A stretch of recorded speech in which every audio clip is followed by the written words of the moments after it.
ব্যবস্থাপনা, কারণ যে জিনিসটা যিনি যে বিষয়ে বুঝবেন তিনি সেই সমন্বয় কমিটির প্রধান হবেন। 3, কমিউনিটি ও হাসপাতাল পর্যায়ে জরুরি তাৎক্ষণিক প্রতিক্রিয়া, ইমিডিয়েট এমার্জেন্সি রেসপন্স সক্ষমতা বৃদ্ধির জন্য নিয়মিত বেসিক ফার্স্ট এইড প্রশিক্ষণ, standard trial system, ambulance reference network ও প্রতি বছরব্যাপী 24 ঘন্টা এমার্জেন্সি রেসপন্স ইউনিট শক্তিশালী করা এবং স্কুল, কলেজ, মার্কেট, শিল্পাঞ্চল, ঘনবসতিপূর্ণ এলাকা, কমিউনিটি পর্যায়ে ফার্স্ট এইড ট্রেনিং, অগ্নি দুর্যোগ মহড়া ও এলাকাভিত্তিক যুব সংগঠন, যুব স্বেচ্ছাসেবক টিম গঠনের উদ্যোগ গ্রহণ করা প্রয়োজন, যাতে সমন্বিত ও অংশগ্রহণ দুর্যোগ প্রস্তুতি নিশ্চিত হয়।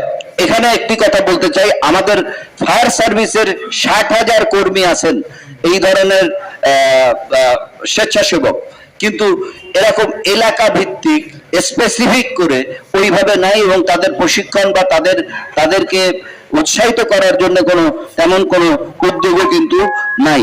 ফলে আমাদের আরো ব্যাপকতরভাবে এটি করার কথা আমরা বলেছি।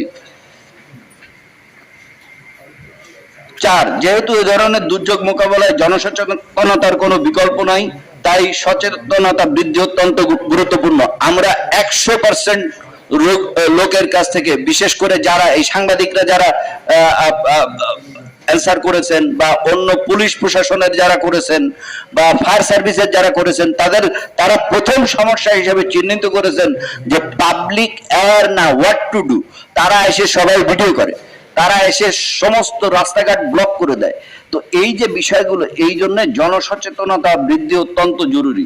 এ লক্ষ্যে সরকারি, বেসরকারি, স্বায়ত্তশাসিত প্রতিষ্ঠানগুলোকে সচেতনতামূলক কার্যক্রমে উৎসাহিত করা, নিয়মিত প্রচারণা পরিচালনা এবং গণমাধ্যমে ব্যাপক প্রচার নিশ্চিত করা জরুরি।